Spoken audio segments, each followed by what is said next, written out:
Good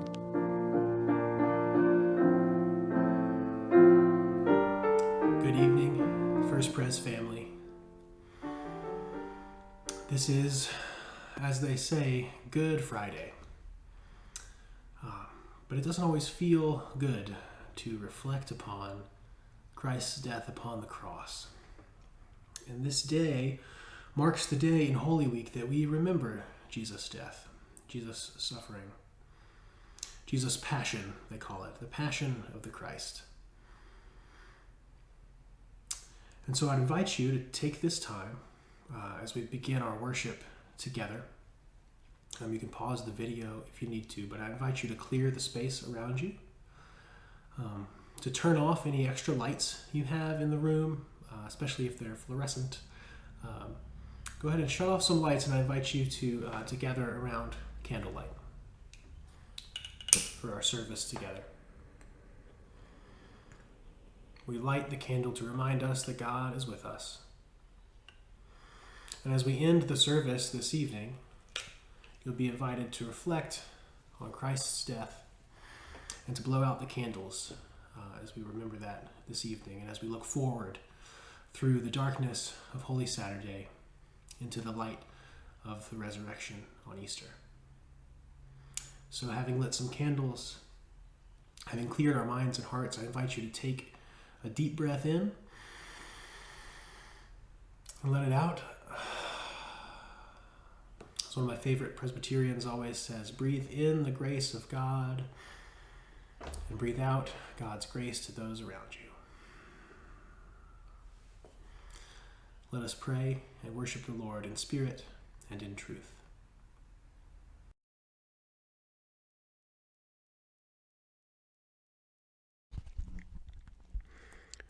Then Jesus said to them, "You will all become deserters because of me this night. For it is written, I will strike the shepherd, and the sheep of the flock will be scattered. But after I am raised up, I will go ahead of you to Galilee." Peter said to him, "Though all may become deserters because of you, I will never truly desert you." And Jesus said to him, "Truly I tell you, this very night, before the cock crows, you will deny me 3 times. Peter said to him, "Even though I must die with you, I will not deny you." And so said all the disciples. Then Jesus went with them to a place called Gethsemane. And he said to his disciples, "Sit here while I go over there and pray." He took with him Peter and the 2 sons of Zebedee, and began to be grieved and agitated. Then he said to them, "I am deeply grieved, even to death. Remain here and stay with me."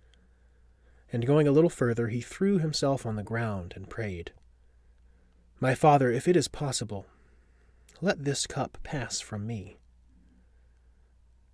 Yet not what I want, but what you want." Then he came to the disciples and found them sleeping. And he said to Peter, "So you could not stay awake 1 hour with me? Stay awake and pray that you may not come into the time of trial. The spirit indeed is willing, but the flesh is weak." Again he went away for the 2nd time and prayed, "My Father, if this cannot pass unless I drink it, let your will be done." Again he came back, and he found them sleeping, for their eyes were heavy. So leaving them again, he went away and prayed for the 3rd time, saying these same words. And then he came to the disciples and said to them, "Are you sleeping and taking your rest? See, the hour is at hand, and the Son of Man is betrayed into the hands of sinners. Get up, let us be going. See, my betrayer is at hand."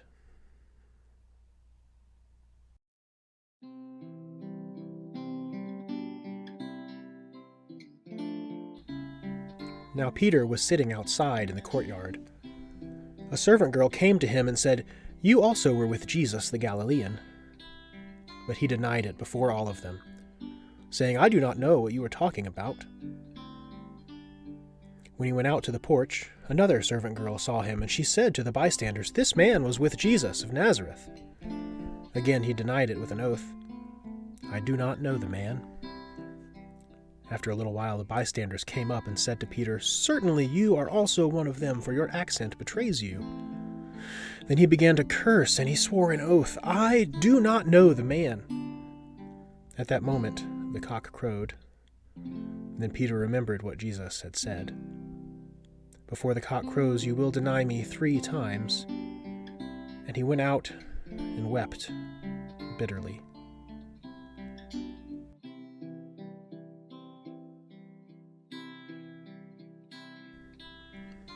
As they went out, they came upon a man from Cyrene named Simon, and they compelled this man to carry Jesus' cross.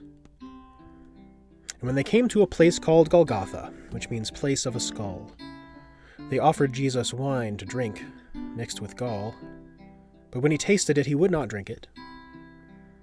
And when they had crucified him, they divided his clothes among themselves by casting lots. Then they sat down there and kept watch over him, and over his head they put this charge against him, which read, "This is Jesus, the King of the Jews." Then 2 bandits were crucified with him, one on his right and one on his left. And those who passed by derided him, shaking their heads and saying, "You who would destroy the temple and build it in 3 days, save yourself. If you are the Son of God, come down from the cross." And in the same way the chief priests and the scribes and elders mocked him, saying, "He saved others, but he cannot save himself. He is the King of Israel. Let him come down from the cross now, and we will believe him. He trusts in God. Let God deliver him now if he wants to, for he said, 'I am God's son.'"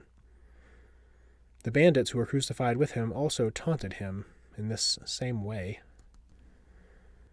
And from noon on, the darkness came over the whole land until 3 o'clock in the afternoon. And about 3 o'clock Jesus cried with a loud voice, "Eli, Eli, lema sabachthani?" That is, my God, why have you forsaken me?" When some of the bystanders heard it, they said, "This man is calling for Elijah." And at once one of them ran and got a sponge and filled it with sour wine and put it on a stick and gave it to him to drink. But the others said, "Wait, let us see if Elijah will come to save him." Then Jesus cried again with a loud voice and breathed his last.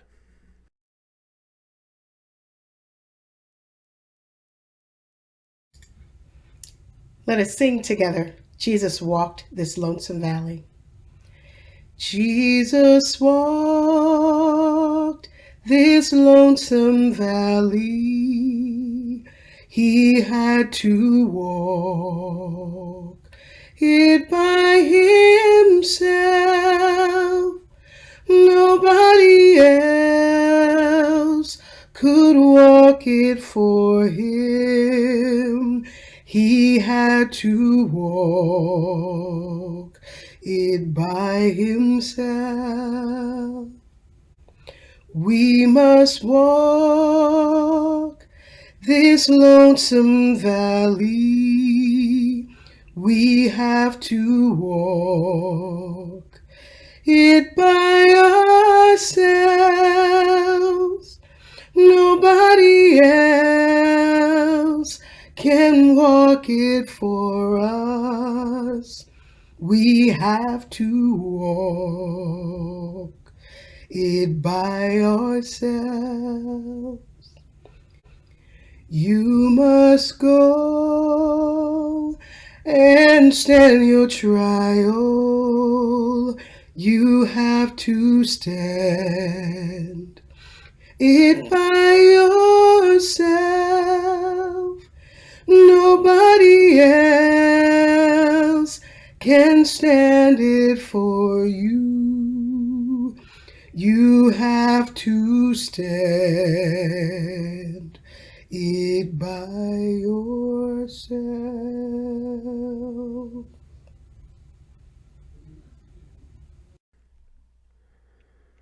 At that moment, the curtain of the temple was torn in 2 from top to bottom. The earth shook and the rocks were split. The tombs also were opened, and many bodies of the saints who had fallen asleep were raised. After his resurrection, they came out of the tombs and entered the holy city and appeared to many. Now when the centurion and those who were with him, keeping watch over Jesus, saw the earthquake, and saw what took place, they were terrified, and said, "Truly, this man was God's Son." Many women were also there, looking on from a distance. They had followed Jesus from Galilee and had provided for him.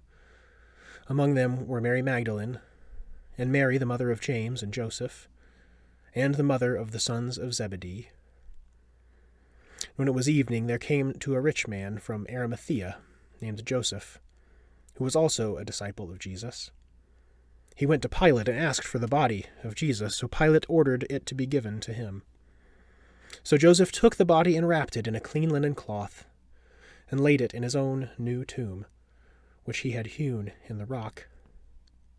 And then he rolled a great stone to the door of the tomb and went away. Mary Magdalene and the other Mary were there, sitting opposite the tomb. This is the word of the Lord. Thanks be to God.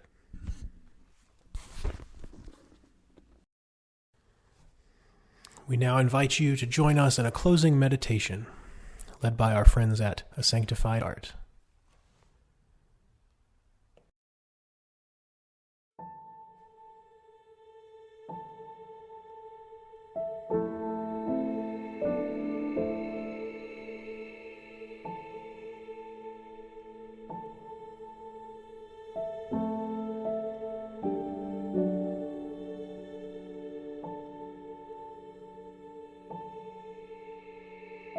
The night weeps and covers the earth with her protective arms, whispering, "I will hold you."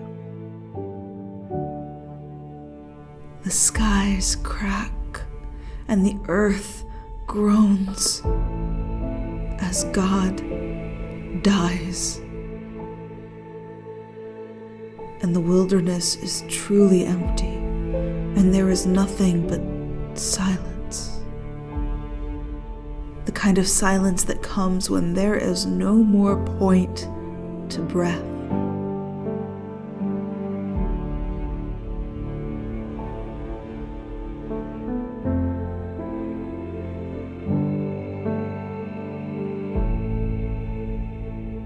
And yet somehow, the rest of us still go on.